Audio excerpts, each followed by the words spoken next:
Hi, I'm Kumi Taguchi. On this episode of Insight, scams are part of our everyday lives. Can we outsmart the scammers?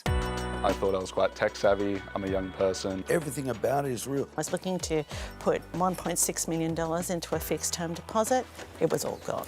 I thought the bank had just made a mistake. It's not your fault, you've been extorted. These organised crime networks operate almost like a business. There's a lack of accountability, a lack of support. The banks are very large institutions. But we also need telcos and the digital platform providers and the social media companies. I authorise the transactions. I fail to do my due diligence. I take responsibility for it, yeah. Louis, you're 24, you're an electrician. Last year you were hoping to get into the housing market. Did you have your finances sorted? Yeah, I had my finances sorted. I had found a place that I thought was very affordable due to a big strata levy that was coming up. I was working about 6 days a week and averaging about 10 hours a day. You found an apartment to buy. What was it like? It definitely needed a lot of work, but I was very excited at the prospect of moving out to my own house. How did you feel getting into the property market? It felt really good. It felt good to kind of break the barrier where there's a whole heap of people that think young people can't get into the market. And I was quite proud of myself for that, yeah. So you were all set to purchase your first home. Let's see what happened next. Initially, I was corresponding with my lawyer on a Hotmail account, and randomly about halfway through our settlement talks, we changed over to a Gmail account. So when I got an email from a third account, I didn't really think much of it. I had corresponded for a few days with the new third email address. I got sent a PEXA form that instructed me to transfer money into a BSB and account number into an ANZ account. My understanding of PEXA was just where everyone pooled all their money together for the settlement. I felt like my lawyer wasn't fully across the PEXA process, as it was a new system that had just come out. I called up the Commonwealth Bank where I spoke to a woman, and I asked her if it was possible to send this money in one transaction, as she advised me that I could only send 100,000 at a time, which I thought was odd. There were no further concerns based on my individual case. It was just the cookie cutter script. On the day of settlement, I'd taken the day off work, really excited to settle on the property and walk through. At about 9 o'clock, I got a call from my lawyer advising me that the money wasn't in my account. That was the moment that I realised I was scammed when I said I did what you had told me, and he said I'd never emailed you a PEXA form. My heart obviously dropped, but I did have in my head that Commonwealth will have my back or the police will have my back. I found out that's not the case. When I see those fucking Commonwealth signs, I do think to myself, it's just a slap in the face. Louis, how did you react when you realised you'd been scammed out of nearly $110,000? I was pretty devastated. I kind of didn't want to get out of bed. Did you ever think you'd fall victim to a scam? Definitely not. And, I think I was quite arrogant about it at the time as well. I thought I was quite tech savvy. I'm a young person. I'm not going to fall for a phone call where someone's pretending to be someone else. Alex, you're Louis' mum. How do you think the scammers knew to target your son? So someone obviously had breached his confidential home buying details. So I have paid thousands of dollars for website forensics, and the breach was not Louis'. Somebody else in the chain breached his details. Knowing how hard Louis had worked for his dream, how did you feel about what happened to him? I felt terrible. I'd recommended that he go with Commonwealth Bank. I'd paid extra for him to go with our family lawyer. I felt like I wanted to take the pain for him. It was so devastating, I can't tell you. But even worse, it's that other young people who think that working an honest job and saving to buy a house will bring them financial security, and I don't believe that that's the case. Harriet, you were your elderly mother's power of attorney. Her house was sold when she moved into a nursing home. What happened to her money after that sale? The money had to be used to pay off a reverse mortgage and also to pay for her place in the nursing home, and the remaining funds amounted to about $2 million. They were deposited into her bank account, her personal bank account. So you were managing the inheritance on behalf of about 15 family members. You sought financial advice. What did they say to do? The financial advisor said find a straightforward fixed term deposit, keep some money aside to use to just cash manage for mum's needs. Nothing fancy, nothing risky. He mentioned a couple like Macquarie Bank or ING to look at for good interest rates. How much money were you looking to invest? I was being very conservative about it, and of the $2 million, I was looking to put $1.6 million into a fixed term deposit and keep $400,000 aside for mum's needs, whatever they might be. Yeah. Shortly after the family home was sold, you received a phone call from what you thought was your bank, ING. What happened? We'd spent a year packing up my mother's house and getting it for sale, and it had finally sold. We were driving home and I got a phone call from someone who identified themselves as being from the investment section of ING, and that they were offering, I think it was 6.55%, which was a good rate, but nothing out of the ordinary for what I then subsequently had researched. The person you were speaking to suggested you set up a different bank account. What was that? They explained that because ING is an international bank, under Australian legislation, that they require that fixed term deposits be held in a separate institution. Now, I thought that was sort of needlessly complex, but who am I to argue with the government and banking procedures? So I filled out the form and put the account in what I thought was in my name and started to proceed with the transfer. So did you feel like you trusted this person on the other end of the phone? The fellow had an English accent, and it was a very highly educated English accent. And, we've been brought up on diets of 4 weddings and a funeral, and the foppish kind of innocence of the Hugh Grant type accents, And it was trustworthy. It wasn't some Nigerian prince asking me for money. There was no red flags. I genuinely thought I was talking to an ING officer. The only red flag now that I think back at it is that they were very solicitous. They followed up every call. They got back in contact quickly. And I really should have known banks would never do that. So the caller you'd been dealing with persuaded you to deposit the money into a Westpac account he said was in your name. Mm-hmm. Did you tell anyone you were doing that? Yeah, so I asked my mother's bank how I could transfer the money, and they pointed me to a tele-transfer form on their website. When I completed the tele-transfer form, I sent that in an email that stated this was for an ING fixed-term deposit into a Westpac account. So it was very clearly stated. I was then called back to verify who I was and do security checks. And they said, oh, why this account? It's a Westpac account. And I said, yes, they've explained it to me. It's a holding account or something to those effects. And the teller or whoever does the checking just said, oh, lovely, and moved on. No more security questions. And then subsequently I found out from 2 other people from that bank that they know 100% ING do not bank with other banks. And I've got that in recordings from that bank. You transferred $1.6 million. What happened after that? So 2 weeks later, I was dealing with my mother's bank again, and they called me to say they felt it was a scam. And I was like, oh, no. And they said 100% they knew that ING didn't bank with other banks. I'm thinking, oh, if you knew that. And so I rang ING, who helpfully told me that if it sounds too good to be true, then... and really, it's the equivalent of saying to a rape victim, what were you wearing? It's the worst thing people could say to you. And I was just devastated. I then found out that, it took 3 weeks for back and forth between the banks, and by the time the receiving bank informed my mother's bank, it was all gone. How was the money able to be taken away from a bank account that was in your name? As it turned out, it was not in my name. So they asked me the question of, do you know who this money is going to? And I said yes, because I thought it was me. But banks don't check names against account numbers. Had they done that, had they simply said, have you called Westpac? Or just called Westpac themselves, because this was a highly unusual transaction, and my mother had banked with them for 50 years, I do feel that they owed her at least that, but they didn't check. Where is your family inheritance now? Yeah, that's a good question.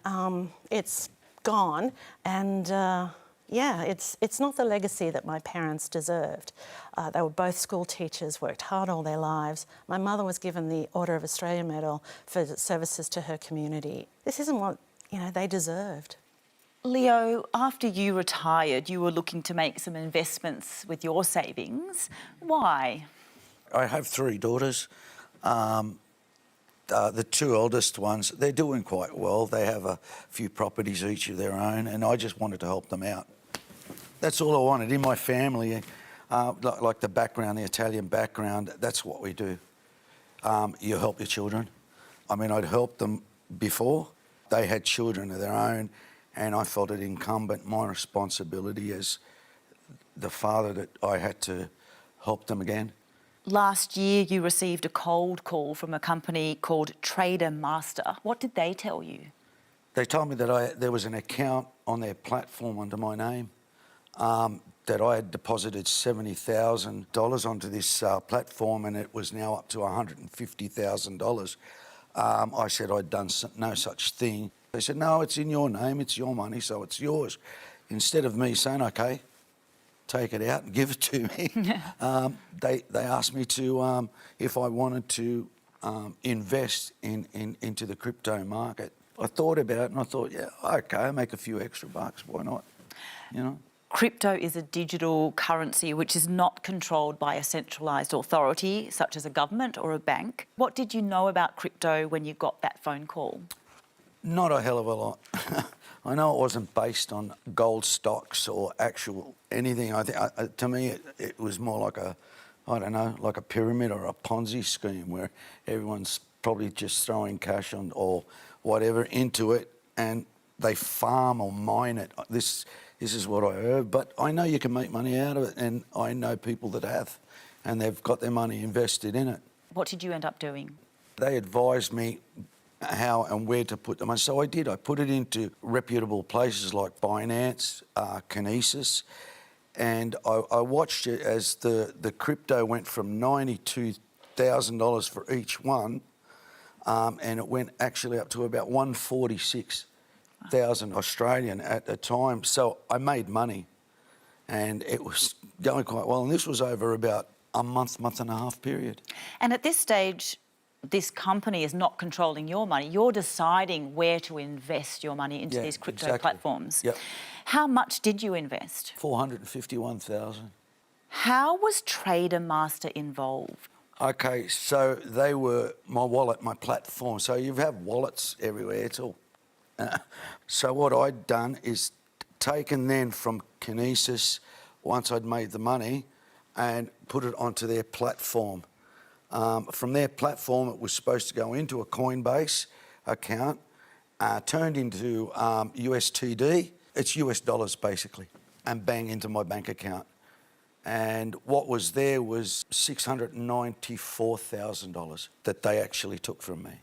What happened when you asked them, hey, I want to withdraw that cash, I want my money back? Okay, so yeah, it was all going well.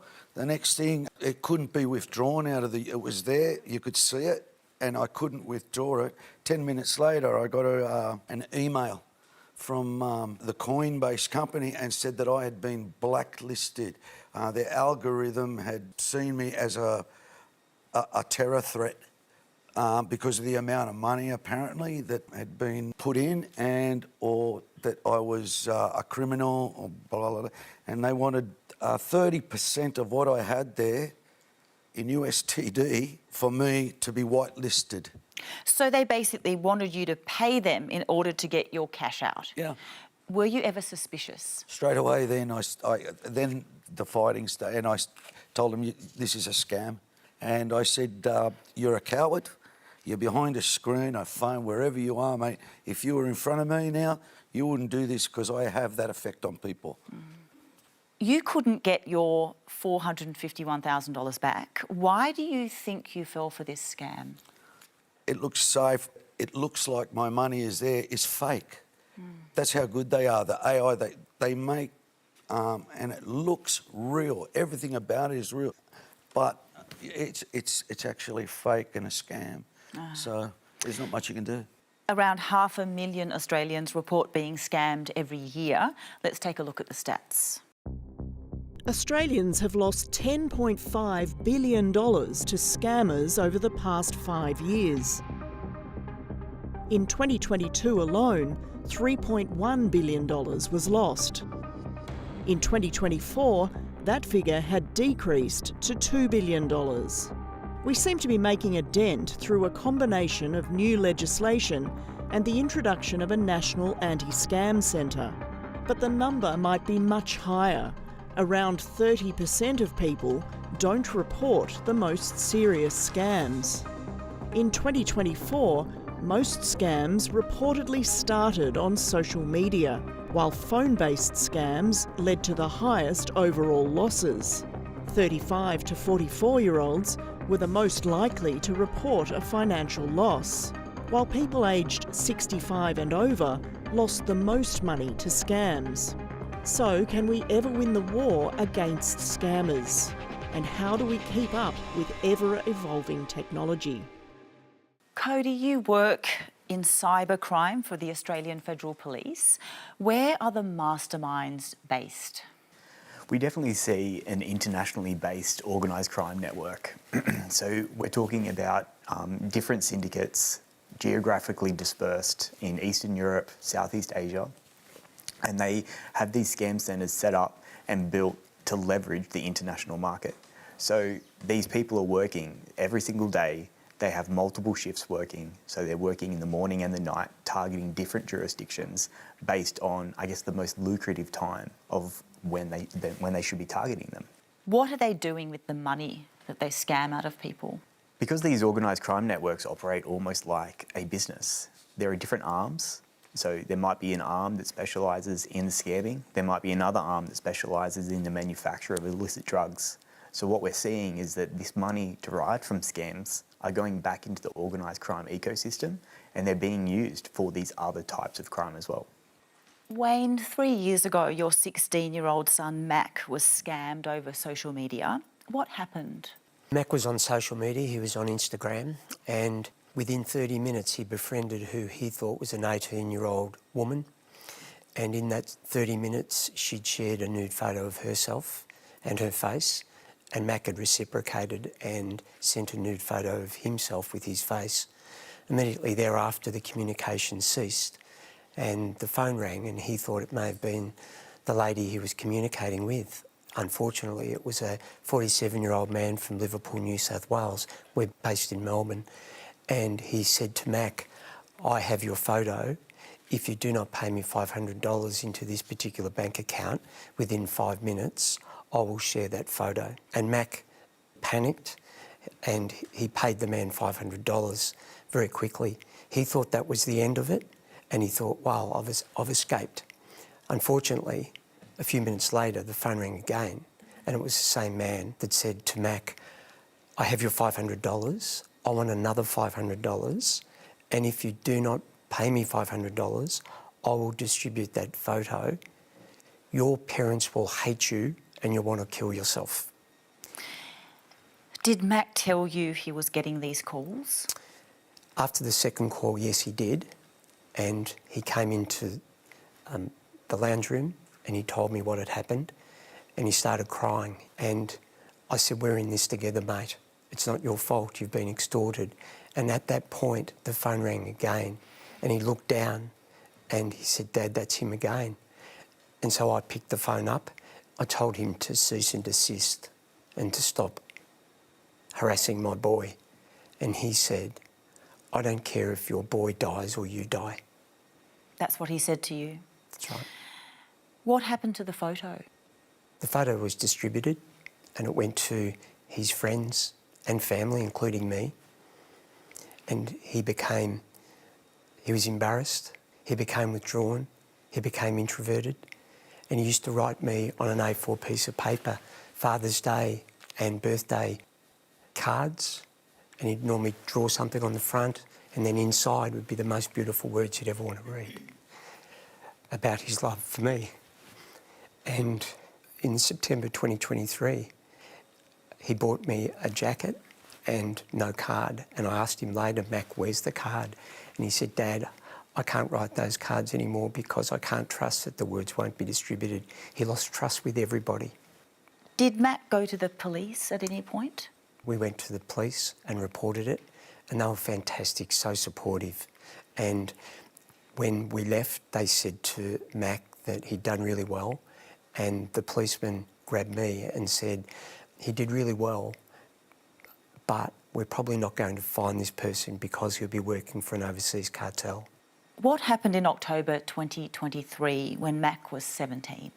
In the morning, it was about 6:30 a.m. in the morning, I was sitting at the edge of the table with a cup of tea and reading the news on my phone, and my wife had already driven into work, and Daisy, my 14-year-old daughter then, was in the house, and Mac was due to get up at 7:20 because we were going to drive into his work and to drop him off. He was an apprentice chippy, and he hadn't got up, and I checked my watch, and that's Mac's watch. It was about 7:15, and I knocked on his door, and there was no answer. And I opened the door, and he'd taken his life. And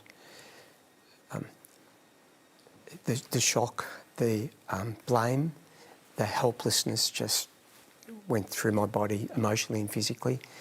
And you know, I've done some hard things in my life, but to have to lay him down and to then go into the kitchen and tell his 14-year-old sister was just the hardest thing I'll ever do in my life. We traced the money, where the money went, and identifying the people who received that money. It took 10.5 months, and a lawyer, and interviews, and getting the story out, yes. It took a long time. When somebody does want to go missing, then you can only rely on what limited information you can get. I didn't know I'd went missing, but no, I didn't want to be found. Police officers across Australia are absolutely committed to solving missing persons cases. There has been a lot of victim blaming and shaming. I don't have someone who is a perpetrator, and I don't have a daughter either. My name is Tony and I'm an architect. The GFC had a large effect on my financial investments, and I was actively pursuing opportunities to secure my financial future. Yeah, hello there, is that Tony? Hello. Hi. Tony, hi, how are you? Good, thank you. One evening I received a phone call from a company called Smith & Olson. They invested in US stocks and securities. I was curious, so I asked him to send me some documentation. You got the document sent you by email? They got me in touch with their head of institutional trading, and he was a very impressive and convincing advisor. He eventually got my confidence and asked me to make a small initial investment, which I did. From there, the investments gradually got larger and larger. Over the 5-month period, the total extent of the investment was about 1.8 million Australian dollars. And it was almost the whole amount of my superannuation fund. Your portfolio is then worth $5,129,962.20. Have you got that? Yep, that's good. That's excellent. Yep. Well done. And I started becoming nervous about putting all my eggs in one basket. So I started making some inquiries saying that I needed to return some money. And the communication at that time started to drop off. I look forward to speaking to you soon. Once again, congratulations, you've done phenomenally well. And I decided that I wanted to meet the guy face to face before I would invest any more. They went along with the idea of my flying to Chicago. They were prepared to pick me up at the airport and get a hotel and all that sort of stuff. I said, don't worry about it, I'll get to your office. I turned up at the office building and asked the security guard, I'd like to go up to Smith & Olson. And he looked at me and said, I've never heard of them. And my heart dropped. And I knew that I'd been done. and that was devastating. I broke down and cried. That's what I did when he told me they didn't exist. I had nothing that I could say. I mean, they weren't there, they weren't there. Tony, when you returned home from Chicago, what did you do? While I was coming back on the plane, I'd actually written an email that I was going to send to the perpetrator, but I decided not to do that. I went and saw the police. They said to me, "We really can't help you. If you want to do anything about this, your best opportunity is to engage a private investigator." Did you end up doing that? Yes, I hired Ken Gamble. Ken and I met over lunch in North Sydney, and we decided that the best opportunity we had of actually locating the perpetrators was to try and re-engage with them. So I sent them an email apologising for not going to Chicago because they didn't know whether or not I'd been there. I said I had some urgent business meeting. I couldn't get to Chicago. I had to come back to Sydney urgently. And they said, "We were waiting for you at the airport. What happened to you?" They just made out as if they'd carried out the whole scam.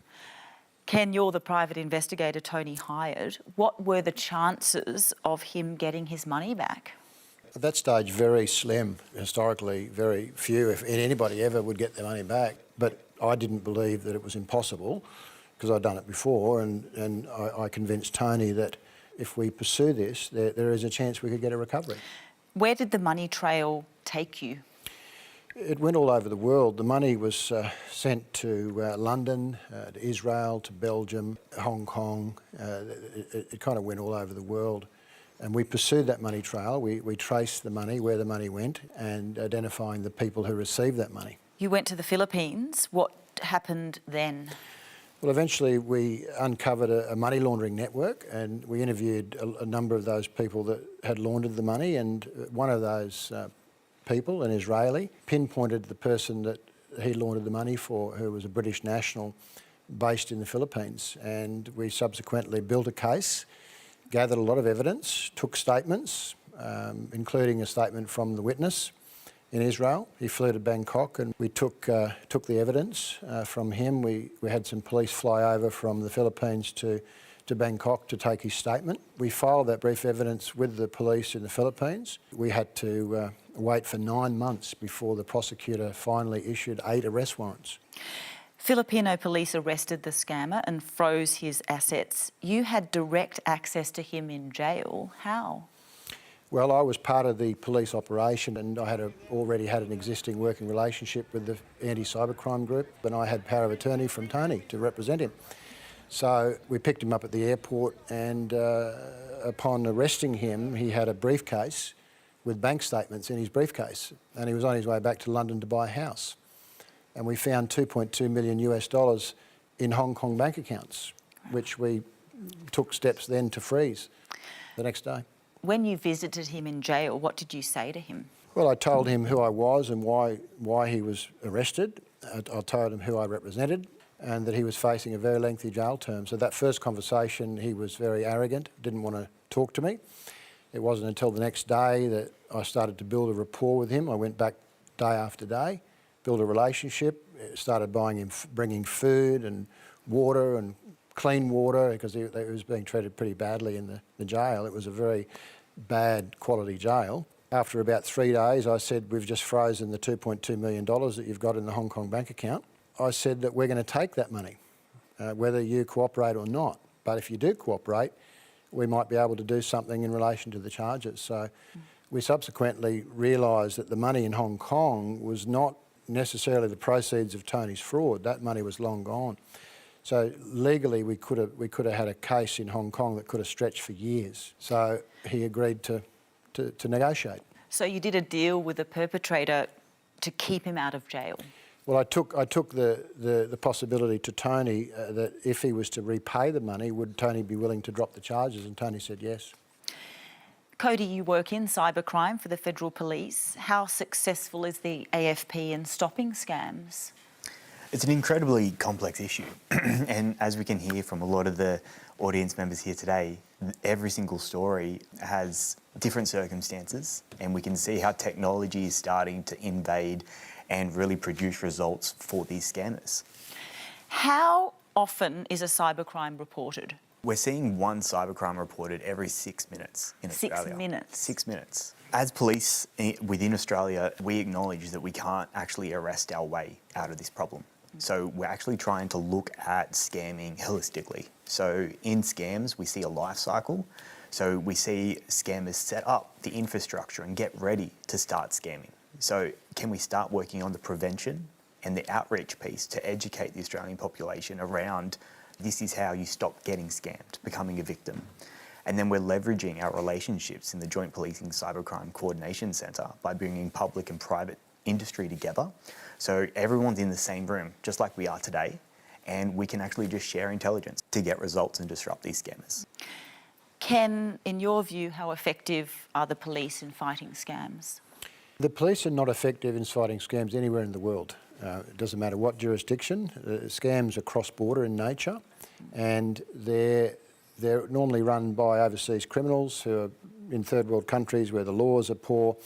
So policing wasn't designed to fight this type of crime. It's an ineffective way to combat. Education is the best, of course, and on these larger scale crimes there needs to be much more resources and joint cooperation with different countries in order to find those syndicates.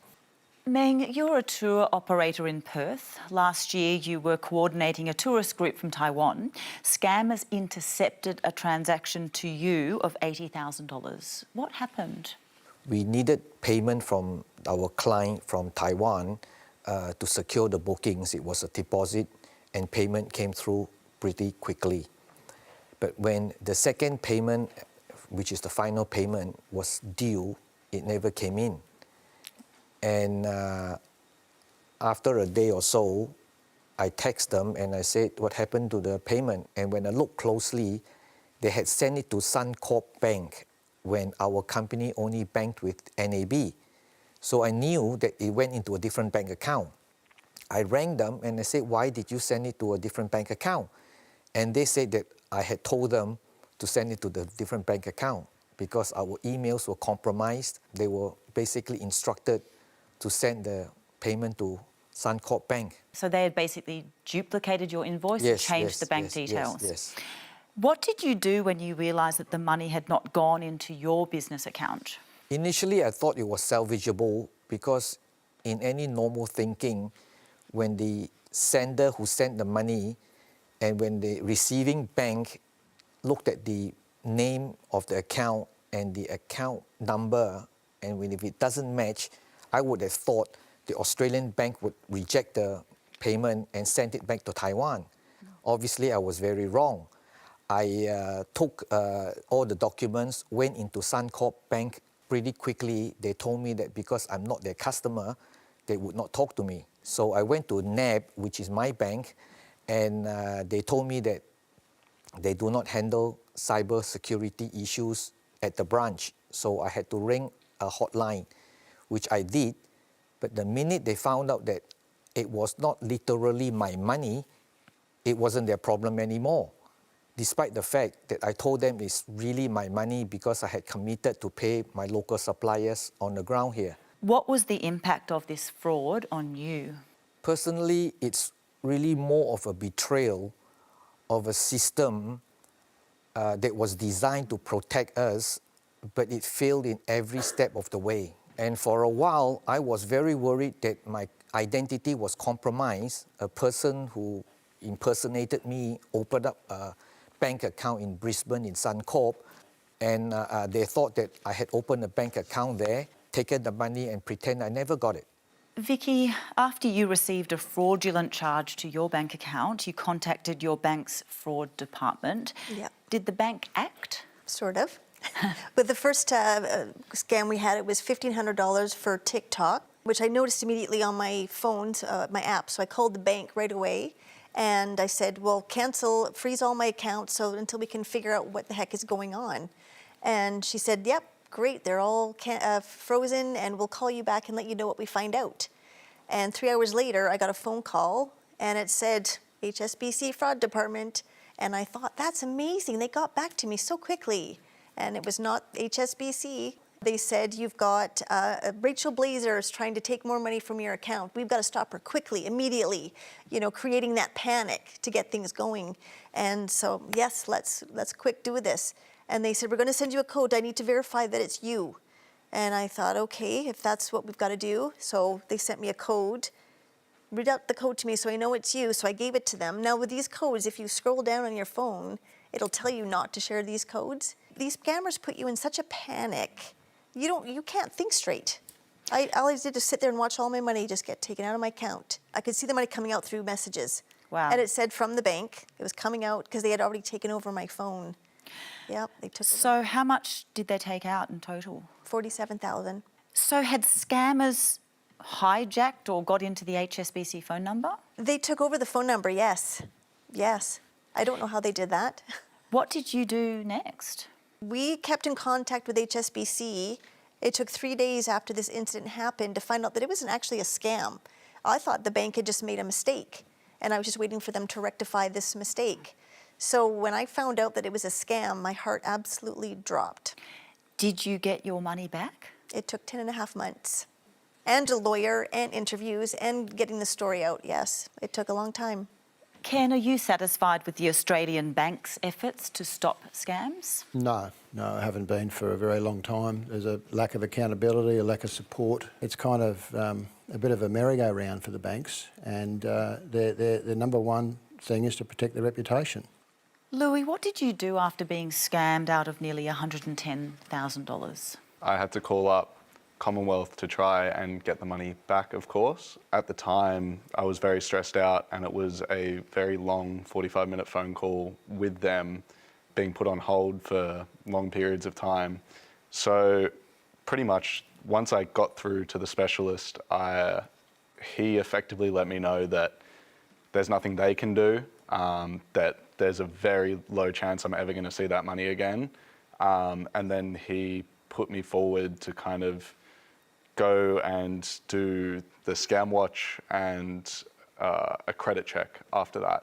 In a scam like mine, where all my passport and Medicare and all of that has been breached, what they will do is they will take a line of credit out in your name. So I needed to make sure that they didn't do that on this occasion.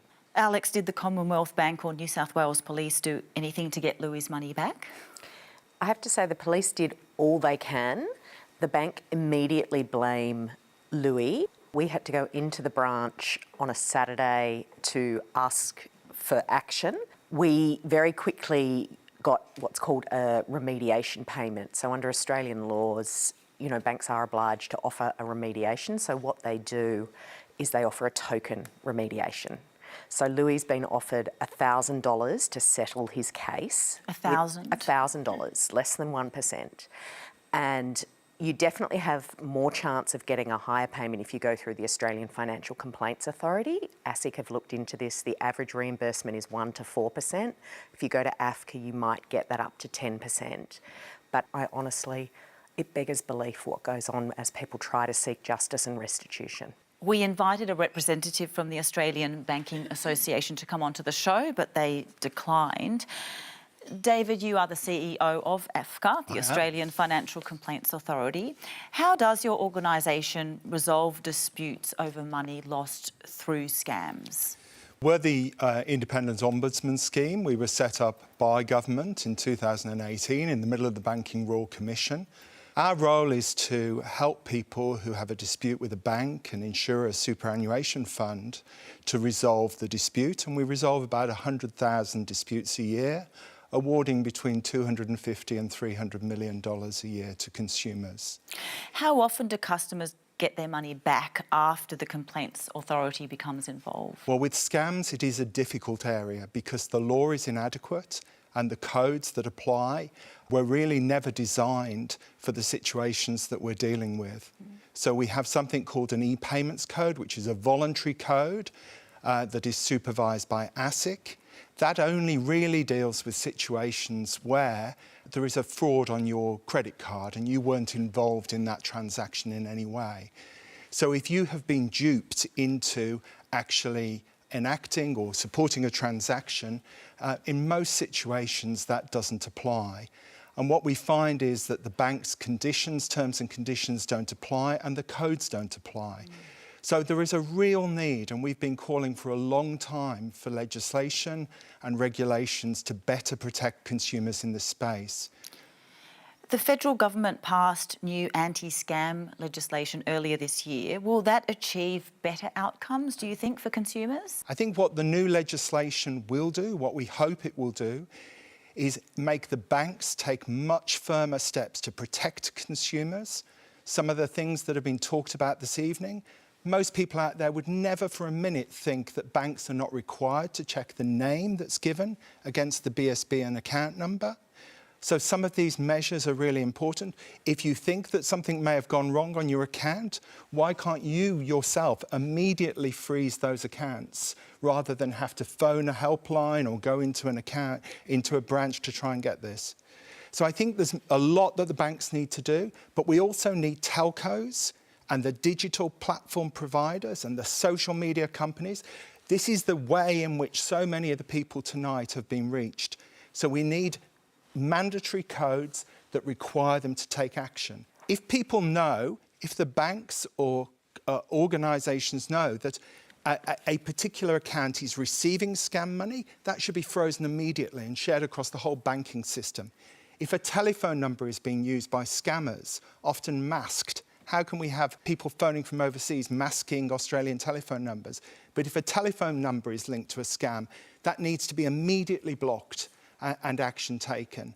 And we need to ensure that people are not able to advertise fake websites, fake investment vehicles, entrap people, groom people through our telcos and our social media platforms. So yes, the banks are a big part of the problem here, and we need firm action, but we need to bring the other players in. One of my concerns is one of the things that makes Australia so attractive is our superannuation system. We're seeing some scams in superannuation, but this is the pot of gold that is very attractive to what are serious, sophisticated, driven international criminal syndicates. And so this is a national problem. The sooner we get mandatory codes, the sooner we get stronger action, the sooner we get tools that we can use to try and resolve these disputes fairly for people, the better. But it can't happen a day too soon.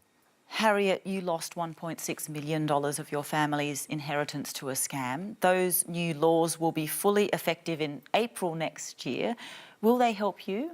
Obviously, the devil is in the detail. This is just a framework at the moment, and the detailed laws haven't been written. It'll help to an extent, but to some extent, the introduction of like a much wider pool now is a bit of a distraction. All scams start and end with a bank. David, as the legislation is now, they are not retrospective. Is that correct? My understanding is that the legislation will be prospective but not retrospective. Harriet makes obviously many good points, but one of the points she made was about the responsibility of the banks that are hosting these accounts that the money is going into. AFCA has no jurisdiction at the moment. We can only consider the actions of your bank that you have a contract with. The government has changed the rules on that, and this will come into effect in March next year, but not until then. We will be able to look at how people were able to set up these accounts or how people were able to use legitimate accounts for these sorts of activities. We are seeing 50% of the time with scams, the money is going from an Australian bank account directly into other Australian bank accounts. Now, people are either managing to set these up as mule accounts, or people are selling their accounts, or they are willingly or unwillingly allowing their accounts to be used, often multiple accounts. So unless we've got live sharing of this data across the ecosystem and can actually address this, and unless the banks are held accountable for liability in respect of the receiving bank, not just your bank, then I think we're going to continue to see what we're seeing at the moment. Harriet had been, for years, she was the most fiscally responsible out of the five. She had been meticulously and carefully and cautiously looking after these finances, and the fact that she then had to make 4 horrible phone calls to the 4 sisters and say, it's absolutely gone. And we're going, what do you mean gone? Insightful, the podcast where I chat to previous guests from our show and they share more about their lives. Listen wherever you get your podcasts. Thomason, you're one of Harriet's 4 sisters. It was your inheritance as well. Yeah. Do you and your sisters blame Harriet for the loss of your mother's money? On this occasion, we were absolutely united. I'm getting teary. Absolutely united in supporting Harriet because it was such an horrific thing. And the fact that she then had to make 4 horrible phone calls to the 4 sisters and say, it's absolutely gone. And we're going, what do you mean gone? And we thought she was referring to our mother. And it was the money, and it was just absolutely horrific. And immediate was like, how are you? That was really what our response was, and just wanted to support her and say, look, we entrusted you. You did the best that you could, and obviously many people have been sort of duped in this way, and it just should never have happened. So, support, love, and very grateful that now that horror and shock has been sort of turned into action, and we're very hopeful as to what may happen, hopefully in the future. Harriet, who do you feel is at fault in your case? Of course, I have raked over the coals for where I went wrong. Why didn't I spot the red flags? But I do feel I gave what should have been very obvious red flags to my mother's bank, and then the government, who've also failed to listen to every other group, from consumer lobby groups and victims, even to the government itself. They haven't listened, but they've heard the powerful voice of the banking lobby. There's a history for the past 25 years of consecutive governments ignoring the advice from every other sector but the banking sector. The banking sector have written their own rules and they're getting away with it. Tony, you were scammed out of millions, but you got your money back after hiring Ken. Who do you blame for the scam? Primarily, I blame myself. Really? I take responsibility for it, yeah. I mean, I authorise the transactions. I failed to do my due diligence. I was doing my due diligence whilst I was giving them the money. And they were seasoned professionals. The guys that I was talking to completely got into my head at a time when I was, time poor and emotionally vulnerable. And he got my confidence. And, I was distracted with a couple of large projects that I was working on at the time and didn't take enough care, didn't apply my normal sort of level of investigation. And before I knew it, he had the major part of my superannuation fund. So, the buck stops here, unfortunately. Meng, you were targeted in an invoicing scam that cost your business $80,000. Has that changed how you operate your company? In our case was the customer paying us. For us who pays the supplier, so once their bank accounts is loaded into our system, we would not change it without a physical phone call or something. Leo, you lost your retirement savings in a crypto scam and you haven't got any money back. No. What impact has that had on you? I've got to go back to work. I'm looking for work now. The work I've done over my life has really broken my body in the army as an infantry, as a soldier, underground rescue work, and I have no other skills, so I don't know. I have to live with my daughter. Lucky I have 3 wonderful daughters. They're beautiful girls. And they understood what happened. I have a lovely partner now, and she understands. But yeah, my life is gone. I mean, lucky I'm basically immortal. And I'll go back to work and I'll just start again as I have before. Louis, you were scammed out of the money you needed for your first home. What happened to the unit you planned to buy? Luckily, I managed to get the property without losing my deposit. I was supposed to renovate. I was supposed to do a lot. But in that time, all I've done is just kind of put a bed in and just got straight back to work. It's pretty heartbreaking. I feel like I'm further back than I was last year, even still now. It's definitely taken its toll on me. Yeah. I can imagine. And a family member loaned you money so you could settle, so you ended up getting the unit, but you're paying a lot more interest a month now because you've got a bigger mortgage, is that correct? Correct. So the money that I'd lost was actually supposed to be in my offset account.